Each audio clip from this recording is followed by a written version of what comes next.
Para mim, foi a realização de um sonho.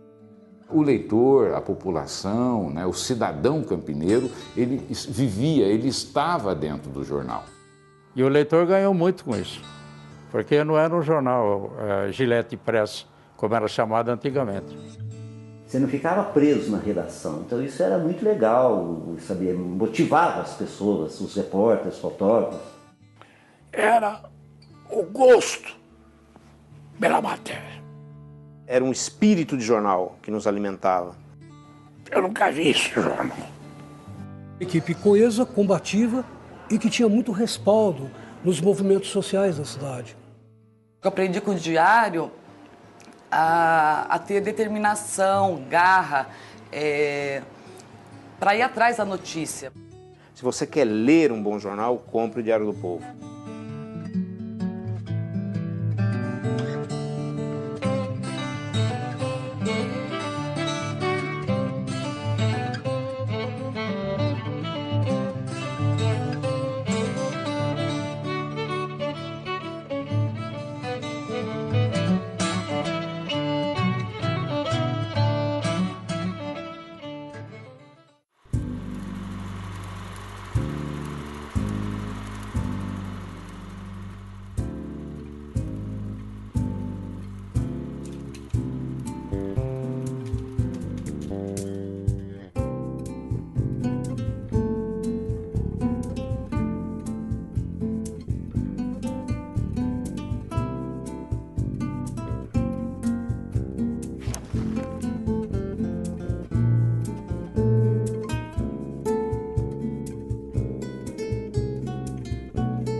Chegaram lá a um número, se eu não me engano, era algo em torno de 14 milhões de dólares, mas parcelados em não sei quantos meses aí, em muito tempo. Foi um negócio que eles acabaram se entendendo no valor e no prazo que coubesse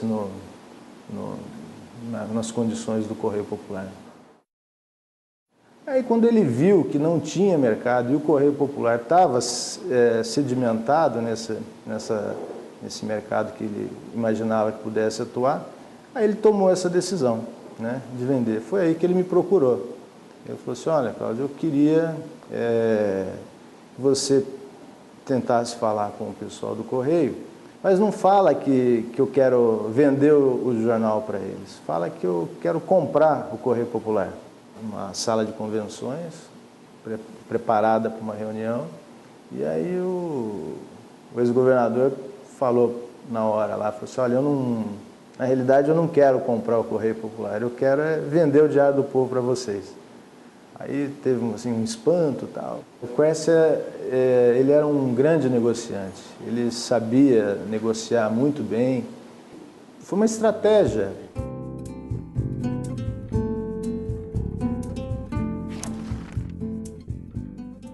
Corriam os boatos, né, que o Quercia iria, na verdade, fazer uma fusão com o Emerson. Porque o Emerson é novo, talvez sentindo um pouco a inexperiência, né, e inseguro para dirigir o jornal, então houve essa proposta e fez-se essa fusão. Com a morte do Roxo Moreira, ele ficou com a viúva, e a viúva estava com problemas de saúde, e o Emerson era muito novo. Então eu acho que aí houve essa fusão em função disso, mas não que o jornal passasse por crise financeira. Foi tudo assim, feito mais ou menos, né, meio que secretamente, e depois isso veio à tona, e as pessoas não receberam isso bem, na verdade, né?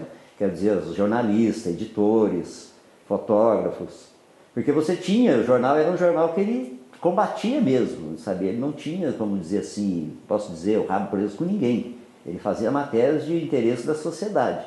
E é óbvio, né, que quando um político compra, você já fica com o pé ali atrás, né? Você agora já vamos ser dirigido, vai ser mais interesse político, sabe? E, enfim, queira ou não, acontece.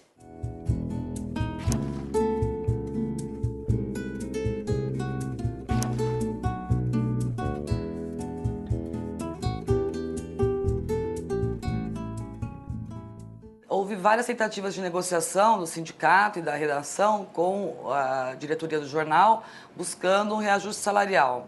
mais adequado, né? Porque nosso salário era menor, mais defasado do que dos outros jornalistas do Correio Popular, por exemplo. O faturamento do Diário do Povo naquela época era bem inferior ao do Correio, porque o Correio era muito mais forte, classificado, a circulação era maior, então tinha dificuldade em se equiparar. Na verdade, foi uma greve de saco cheio, tá?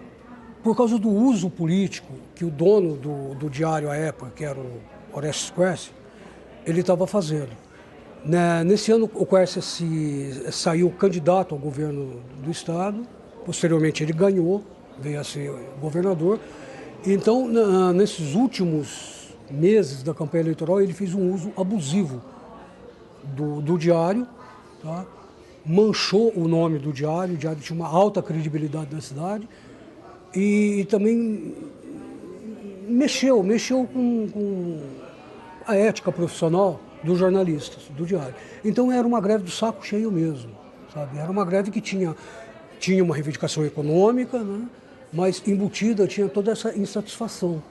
Na realidade, ele investiu muito no Diário do Povo, ele gostava demais do jornal, ele tinha trabalhado no Diário do Povo e ele gostava, era um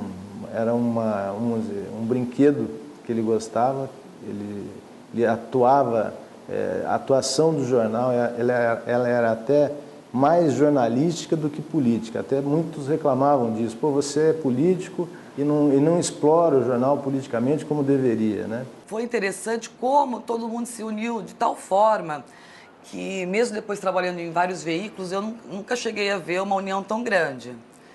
Durante 14 dias, nós ficamos paralisados, a maior parte do tempo dentro do sindicato, do escritório do sindicato, e discutindo, debatendo, conversando e desenvolvendo algumas ações, né, que hoje, lembrando, né, são até engraçadas. Era um jogo importante na época, eu acho que era Guarani e Bahia, se eu não me engano, não lembro muito bem.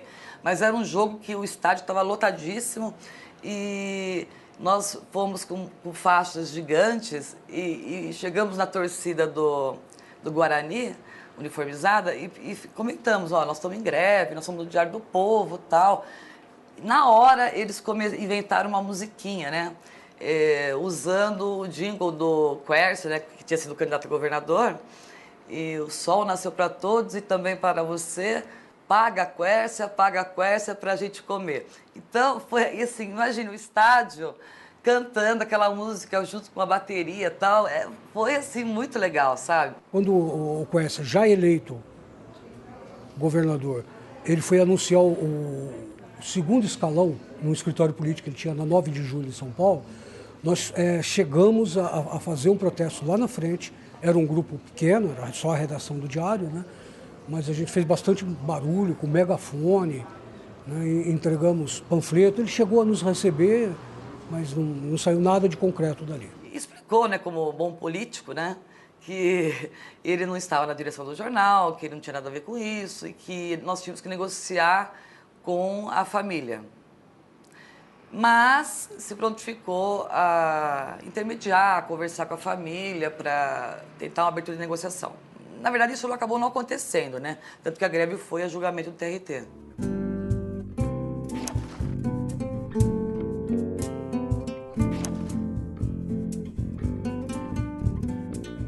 Nós aqui no Diário do Povo chegamos para trabalhar, a equipe toda, e estávamos em dúvida, não é? Afinal de contas, os colegas de São Paulo estão parados ou não? E para tirar a dúvida, a gente foi até o Telex, a máquina de Telex, né? O teletipo, que recebia informações vindas de São Paulo, Agência Estado, Agência Folha.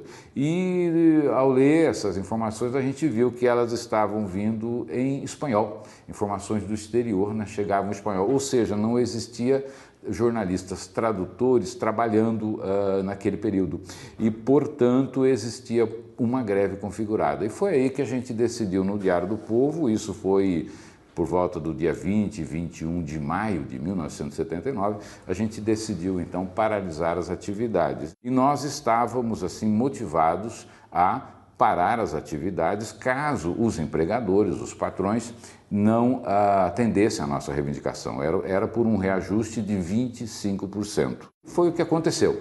O jornal, pela primeira vez, ficou sem funcionários para trabalhar. Claro que algumas pessoas se dispuseram a trabalhar, algumas escondidamente, não é? Algumas que mandavam textos para o jornal, até assinando com algum pseudônimo, não assinando matéria, para, naquele período, cobrir a nossa paralisação. Embora diretor do sindicato a favor da greve, eu mandava minhas colunas para a redação dos dois jornais que eu trabalhava. Isso pode ser considerado uma traição à greve? Não. Porque eu não queria deixar de pôr as coisas que eu sabia nas 3 colunas. Foi uma greve bastante dolorosa para a categoria, porque ela existiu durante uma semana, mais ou menos. O Tribunal Regional do Trabalho julgou a greve ilegal, porque estaríamos na avaliação do tribunal exigindo fora da database, a database era dezembro, nós estávamos querendo uma antecipação salarial naquele período, que era maio, e o tribunal julgou a greve ilegal. Em tendo julgado a greve ilegal, os empregadores passaram a poder demitir os funcionários que não comparecessem ao trabalho ou demiti-los depois, não é? Sem ter que efetuar nenhuma explicação. E foi o que acabou acontecendo. A categoria voltou ao trabalho quando o tribunal decidiu que a greve era ilegal e alguns de nós, em todas as redações, acabamos sendo demitidos, né? No Diário do Povo, 2 ou 3 funcionários foram demitidos, entre os quais eu era um deles, não é?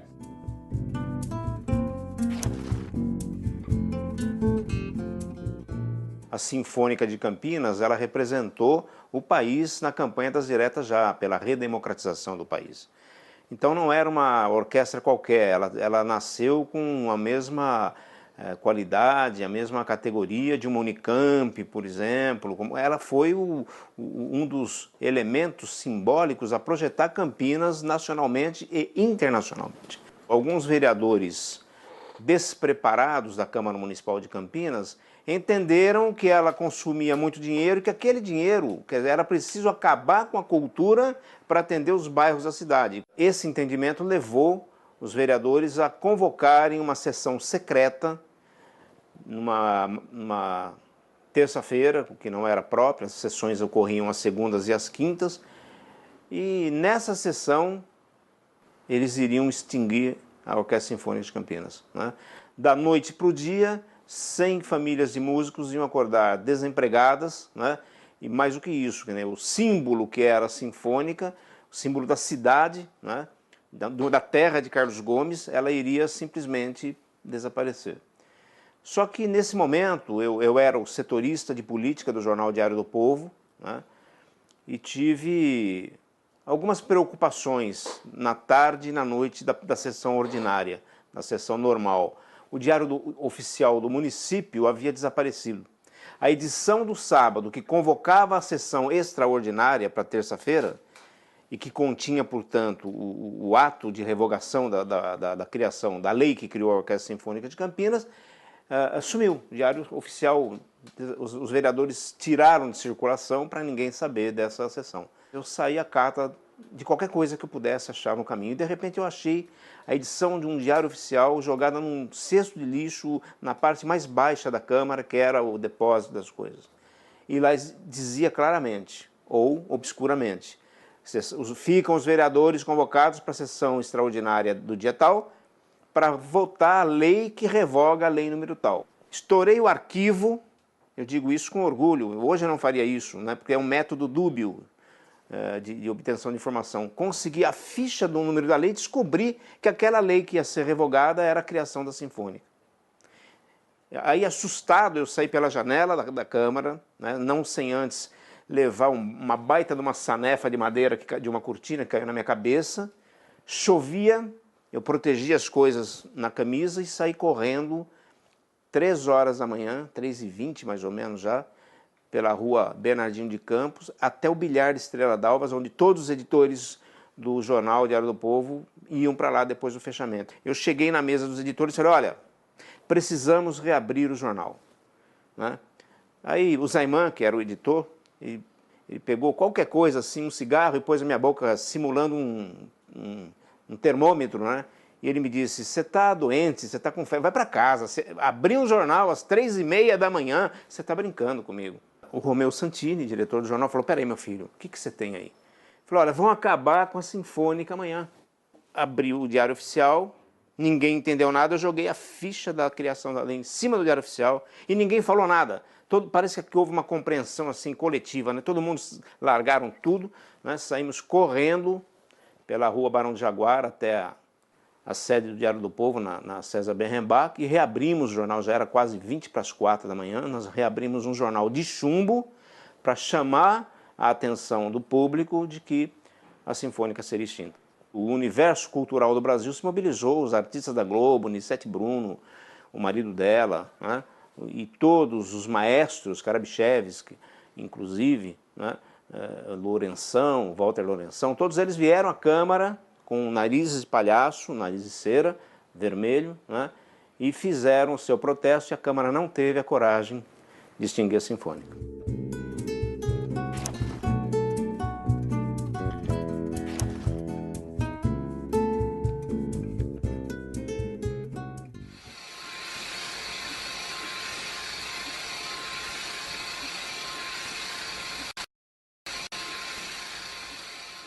Na época que o Moreira morreu, depois que ele faleceu, com o Emerson, filho dele então, dirigindo o jornal, e Dona Beatriz tinha ficado doente e não podia dirigir, e o Emerson pegou o jornal, ele era muito moço. 20 anos, 22 anos, me parece, que ele começou a dirigir o Diário. E o Diário perdeu muito dos seus anunciantes. E o jornal ficou numa situação muito ruim, realmente, porque me dá tristeza falar isso. Porque é um jornal dinâmico como era, o que nós lutamos para fazer daquilo, nós que eu digo, a equipe que trabalhou. Porque quem trabalhou no Diário do Povo gostava de trabalhar no Diário do Povo. Era um jornal que não tinha hora, não tinha dia, e todo mundo trabalhava. E trabalhava muito. A gente buscava o máximo de informações. E o Correio também passou a ser uma disputa rígida. O Correio tinha maior número de assinantes, não, de circulação. De assinantes e venda avulsa, muito mais venda avulsa que assinante. O Diário tinha mais assinantes. O Correio tinha maior número, a tiragem, pelos classificados, pequenos classificados. Porque o Diário nunca conseguiu bater o Correio. Isso.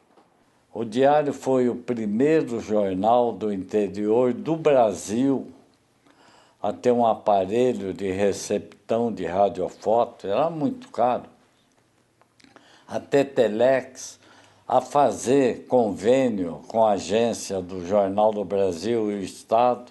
Então ele trouxe primeiro um serviço de teletipo, era da UPI o serviço.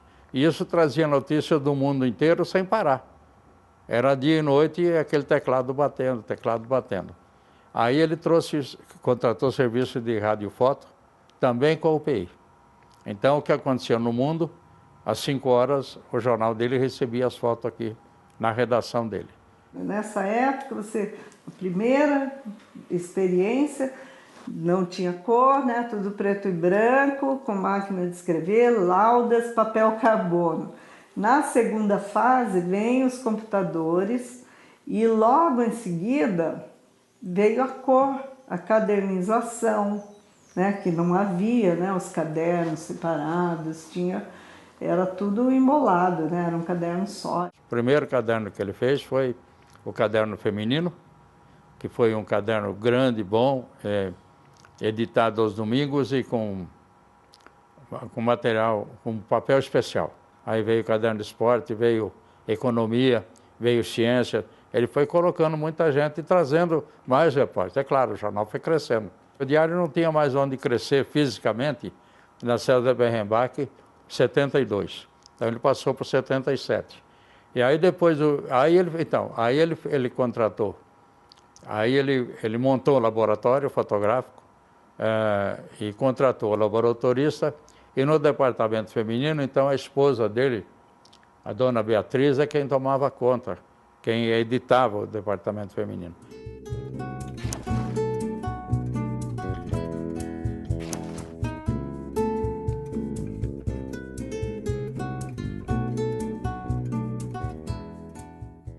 Mulher só trabalhava em suplemento feminino, né, com receitas, beleza, né, assuntos de beleza, poesia, esse tipo de coisa.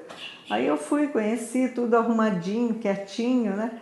Aí eu voltei, atravessei a rua de novo, né?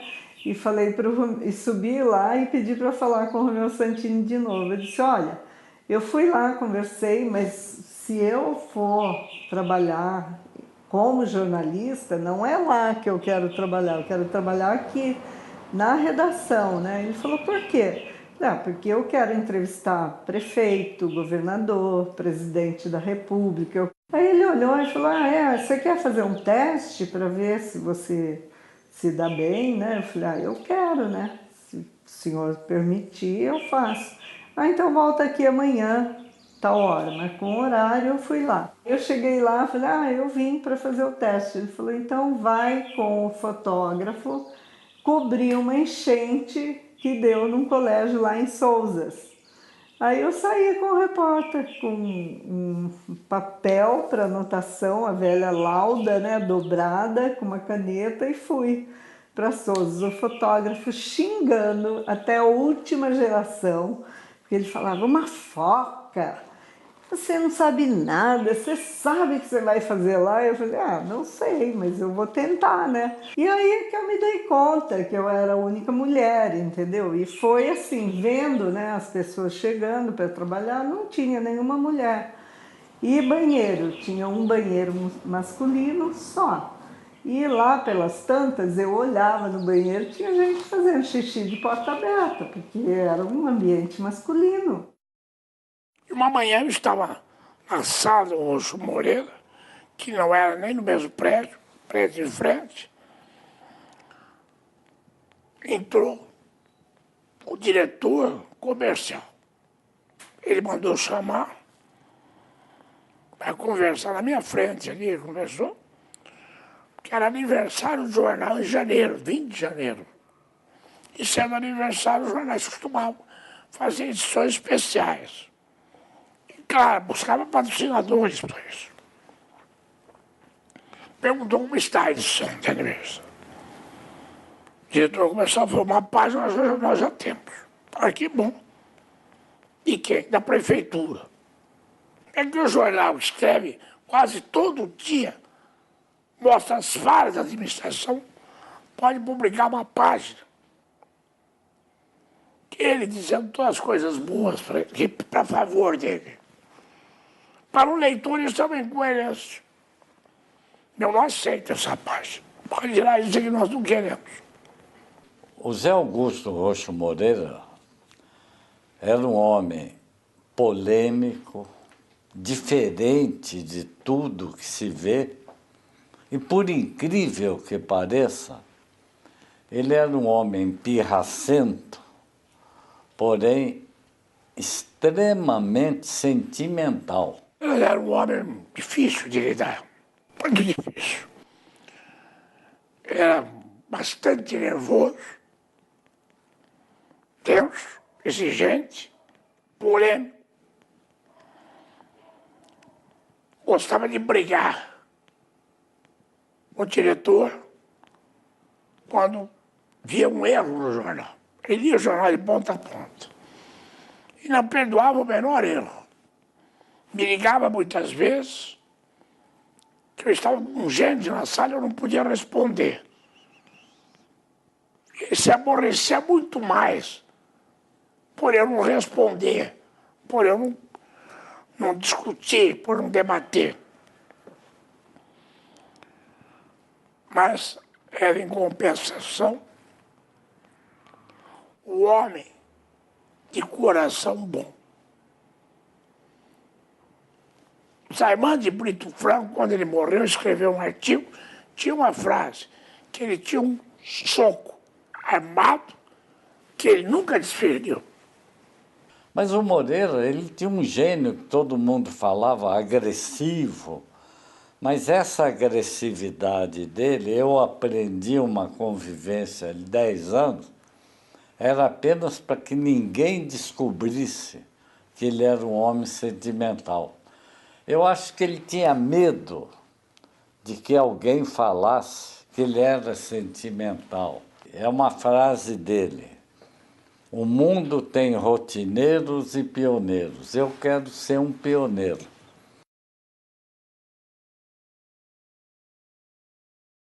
O Diário do Povo significou tudo. A minha consagração como profissional, primeiro, eu me tornar profissional. E segundo, a minha consagração como profissional. Trabalhei em outros veículos de comunicação. Mas a minha formação, o meu amadurecimento, a minha credibilidade é decorrente do Diário do Povo. Para a cidade, a evolução da imprensa. Se nós formos analisar realmente essa questão histórica da imprensa no Brasil, é fundamental a gente pensar a duração do diário como um jornal diário e centenário, porque a imprensa no Brasil ela nasceu há 205 anos. Então, isso é extremamente importante. Ela só tem um pouquinho mais de 200 anos. Considerando a pequena longevidade da imprensa no Brasil, ter um jornal de característica regional que já durou um centenário e tão, ao longo de todo o século XX, adentrando ao século XXI, acredito que isso é muito importante. Só o fato do diário ter durado 100 anos já é significativo. Tendo durado 100 anos numa imprensa que não é a grande imprensa, como por exemplo o Estado de São Paulo, a Folha de São Paulo ou o Globo, isso faz com que ele ganhe também uma maior importância no cenário, não só a minha leitura, não só no cenário regional, mas no cenário nacional. Ou seja, ele se estabelece como um diário da região, trazendo notícias regionais da própria cidade para um público específico, mas ao mesmo tempo ele está fazendo um link com as questões nacionais. Foi um dos períodos mais ricos da imprensa de Campinas. Ricos porque nós fazíamos uma concorrência direta, não é? Com o outro jornal, com o adversário, e brigávamos para ver quem dava a melhor matéria, quem fazia a melhor cobertura, quem fazia o furo, não é? Naquelas coberturas, quem produzia um texto mais elaborado, uma edição melhor, uma fotografia com melhor qualidade. Essa briga era o nosso cotidiano. A partir do momento que o seu principal rival, que era o Correio Popular, compra o Diário do Povo em 1996, não é à toa que esse jornal vai minguando ao longo do tempo. Porque por mais que seja confortável para uma empresa de comunicação como é a RAC ter nas suas mãos o monopólio da comunicação, não é confortável ela alimentar uma marca que tinha sido a sua concorrente. Justamente isso é uma estratégia dentro das empresas de comunicação para reafirmar o seu próprio nome e minar uma marca que não lhe interessa manter. No momento em que o Correio comprou o Diário, foi o começo do fim do Diário, exatamente ali. O Diário foi mantido como um paciente de UTI, sabe? Mantido em aparelhos. Sabe? Até que fizeram a eutanásia, né? Acabaram com o Diário. Ao fim e ao cabo, foi uma perda muito triste, mas uma perda muito bem pensada, mercadologicamente falando. O Diário teve, assim, para mim, a importância de como se fosse uma mãe, né? Que cria o filho até o momento em que ele consegue se soltar e ir com as pernas. O que eu fiz depois veio mecanicamente, veio por conta do aprendizado que eu fiz no Diário, que foi uma grande escola, foi a melhor escola para muitos jornalistas que estão aí no mercado hoje. Foi a escola mais relevante, mais bonita, né? O Diário do Povo era um jornal maravilhoso.